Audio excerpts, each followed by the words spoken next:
There we go. Cell phone says it's 9p.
You all want to know what all that was about? Yeah.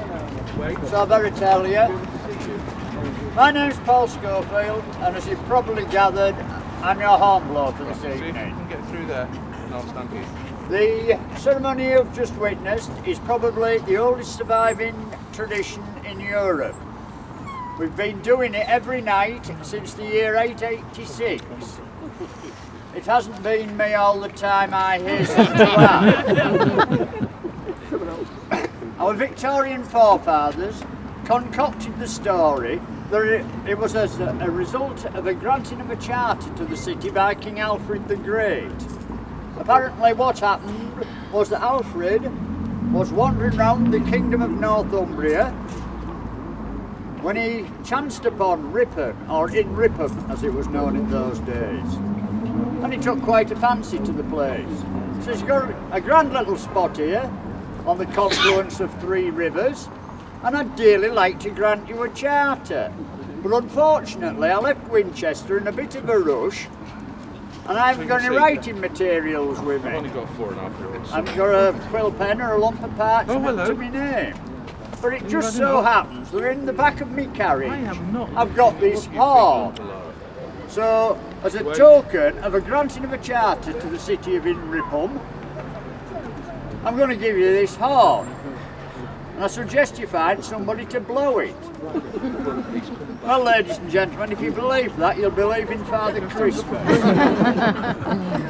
Alfred the Great, wonderful king though he was, probably never got further north than Blythe services on the A1.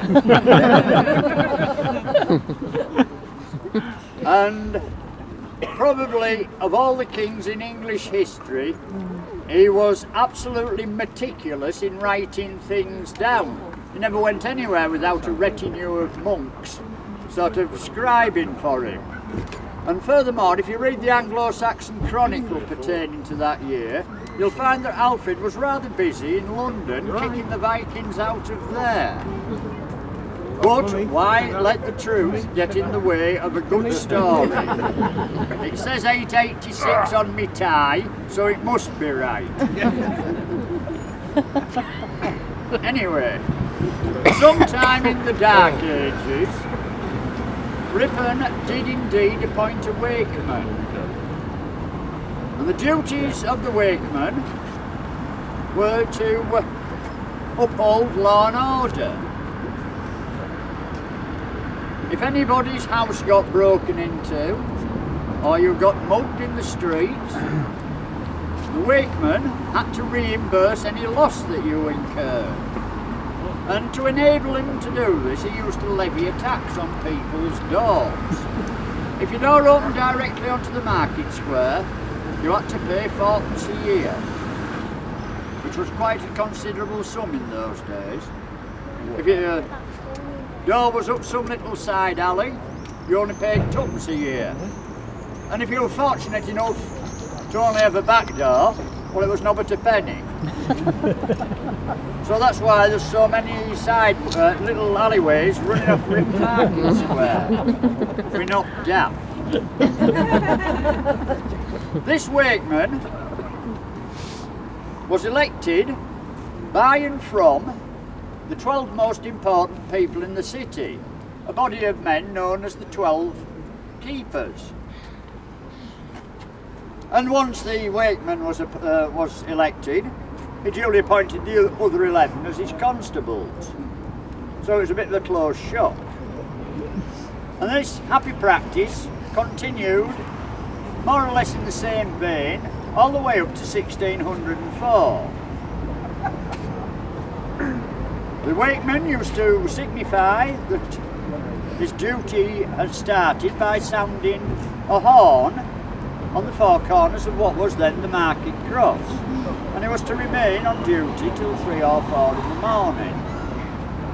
And as I say, this practice continued right up to 1604. Well, now you'll appreciate that between 886 and 1604, nothing much happened really.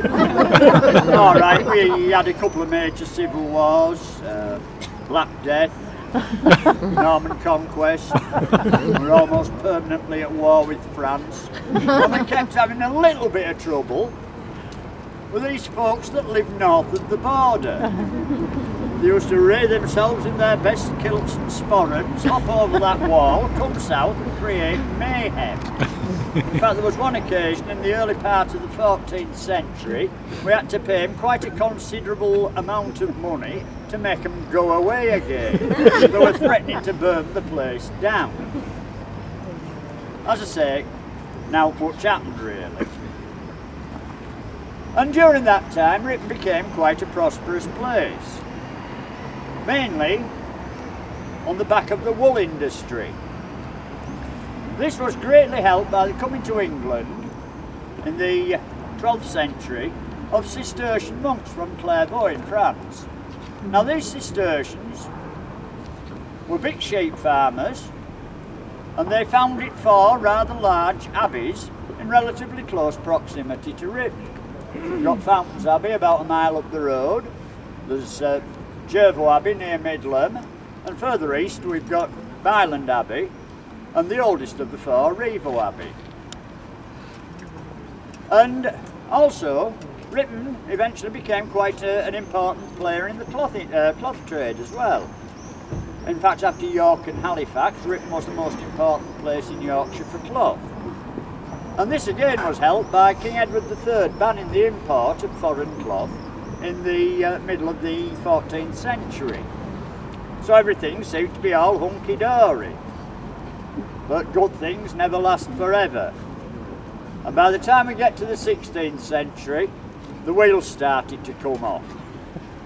We've got Henry VIII on the throne, and he's got rather sick of his first wife. He wanted to divorce her. He hadn't quite got to the head chopping off stage at that point. Now the snag was that Catherine of Aragon just happened to be the auntie of the Holy Roman Emperor, a guy called Charles V. And Charles hears what Henry's getting up to, and he goes running to the Pope. Now here we have a strange anomaly. Charles V was a Spanish Habsburg, but he had a bit of a Yorkshire accent. And curiously enough, so did Pope Clement. And the conversation went something like this. Hey, Your Holiness, this guy in England, Henry, is trying to sack me anti-calf. Can you do something about it? Heck, says Pope Clement. Don't do out daft, Charlie, I'll see what I can do. Stiff letter to Henry follows. Dear Mr. Tudor, you can't have a divorce, so there. Love, Pope Clement. Henry replies in similar vein. Dear Pope Clement, expletive deleted. I'll start my own religion. So there. Love Henry.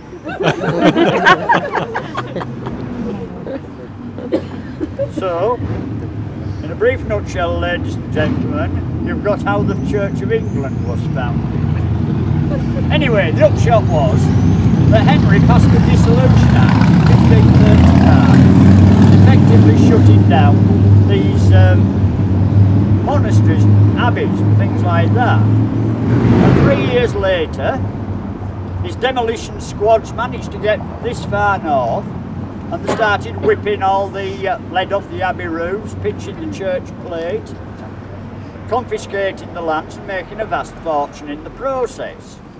Now where Ripon was concerned, it was a bit of a double whammy. It obviously knocked the wool trade on the head quite badly, but rather more importantly, it took away the restraining hand of the church from these Wakemen. I mean, the Catholic Church had kept a fairly close rein on the Wakemen of Ripon.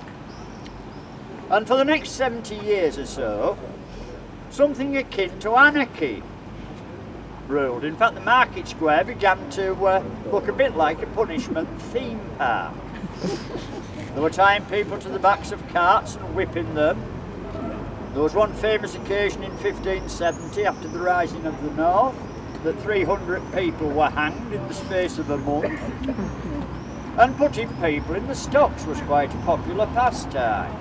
But there's a little article in the Town Book of Ripon of 1598 which states, if anybody doth misuse or by-call the Wakeman or any of his brethren with slanderous, opprobrious or scurrilous words, they shall be put in the stocks for a period of a day and a night. And I don't think they've repealed that one yet.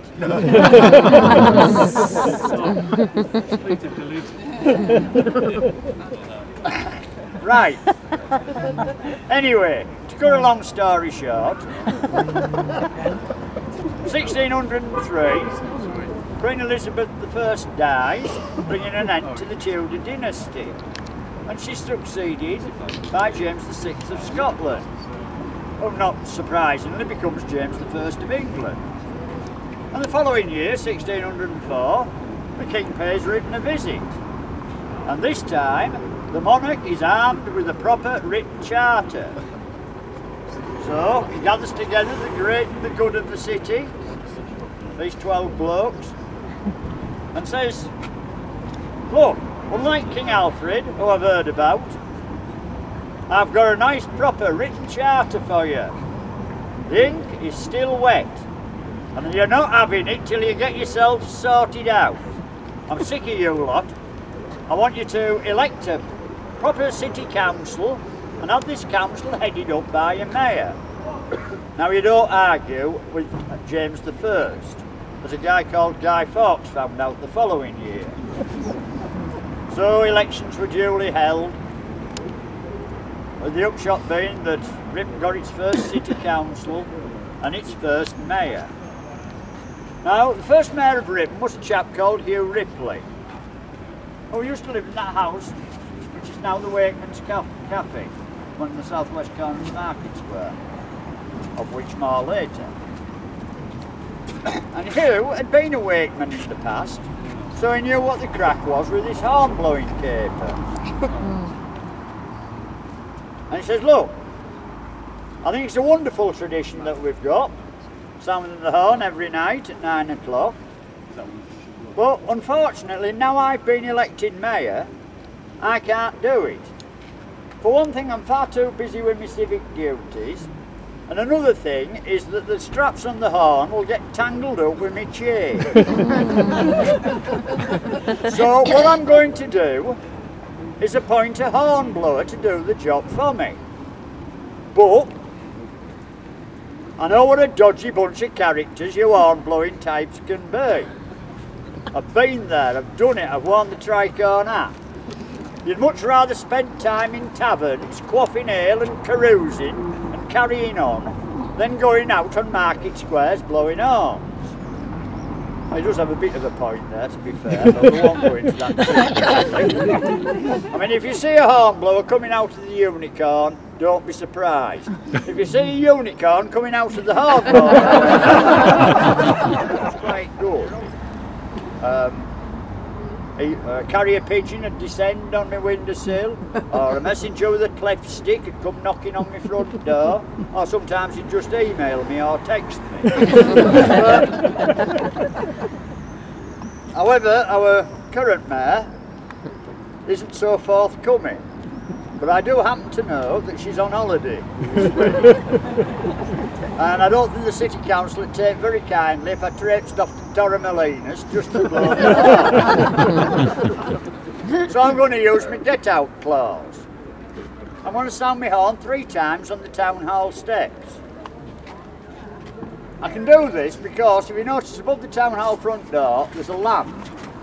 And on that lamp is writ, "The Right Worshipful Mayor of Ripon." It duplicates the lamp that is outside Madam Mayor's front door, if the council's got it shifted. I do this because there is a legend that if the horn isn't blown to Hugh Ripley's satisfaction, his ghostly face will appear in that attic window and all manner of misery and misfortune will befall the city of Ripon and its hornblower in particular. Now, I've had a few glowings of ectoplasm around the corners of the window, but so far I think I've got away with it. But I don't want to push my luck too far. So, basically that's what hornblowing's all about. The hornblower works for the mayor. Now, since the end of February this year, the post of hornblower is a job share. There's 3 of us. And we've got 3 horns that we can blow. Now, because I'm the smallest of the 3, and I do the most nights, I get the biggest horn. This is an African ox horn, and it was bought in the year 1865 by the mayor of the day. Normally, on Sundays and Mondays, our youngest hornblower, Wayne, blows his horn. And curiously enough, both the horn and Wayne go back to 1986. He's on holiday this week, so my other colleague, Jim, and I are sharing his nights. And the horn that Wayne blows, as I say, is 1986. He was bought for the city by a local antiques firm to commemorate 1100 years of horn blowing in Ripon. Jim, who does Tuesdays and Wednesdays, blows a rather unique horn. It's the only horn that the city of Ripon has ever had to cough up for out of municipal funds. And it goes back to 1690, and it cost them 6 shillings and 8pence. That's 34 pence in today's money, and you can't get a packet of polos for that now. But in 1690, it was a heck of a lot to be paid for a horn. The old Yorkshire phrase resounded throughout the council chamber. How much? 6 and 8 for all? Nay, never. Shocking. We'd best get our money's worth out of it. So that's why we're still blowing it to this day. It's still got the price tag on. No, honestly, I kid you not. There's a little copper plaque on the 1690 horn that says something to the effect, I can't quote it sort of verbatim, it says something to the effect of, "Ye thieves, rogues, vagabonds, varlets and rob dogs, chargeth us 6 shillings and 8pence for this horn, and we're not happy, we're scandalised." The horn that's supposed to go back to the time of Alfred the Great probably doesn't. The original charter horn, as we call it, is still in existence. It's a lovely thing. It's about half the size of this, covered in black velvet and capped with silver. And you can see it by going onto our Facebook page. Ripon Hornblower, brackets, public figure, close brackets. It's, I mean, as I say, and it's got straps connecting it to the baldric, bearing the badges of the guilds of Ripon, and on the baldric is it's a broad leather shoulder baldric, bearing the insignias of mayors and Wakeman up to the year, well, up to the present day, going back to, I think, the oldest one's about 1490, but don't quote me on that. We only use this horn on ceremonial occasions. We don't blow it because the end's blocked off. We use that one, and we've got another horn, which is a Chillingham bull horn, that goes back to 1886. It was purchased not by somebody, I don't know who, and given to the city to commemorate the 1000th anniversary of the granting of the first charter, allegedly. Again, that's born in a broad leather shoulder baldric, bearing a few more badges. A baldric, incidentally, ladies and gentlemen, is a posh word for a strap. It's not just a character in Blackadder. Right, I think I've just about covered everything. Has anybody got any questions they'd like me to try and avoid answering? Can you play a tune on them? It hasn't got an harmonic series like a brass instrument. Right. I can get several different notes out of it, but I don't try too hard. Right. I mean, if anybody can think of any questions starting in the next 10 minutes or so, I'll be in the one-eyed rat in about 1 You got to go.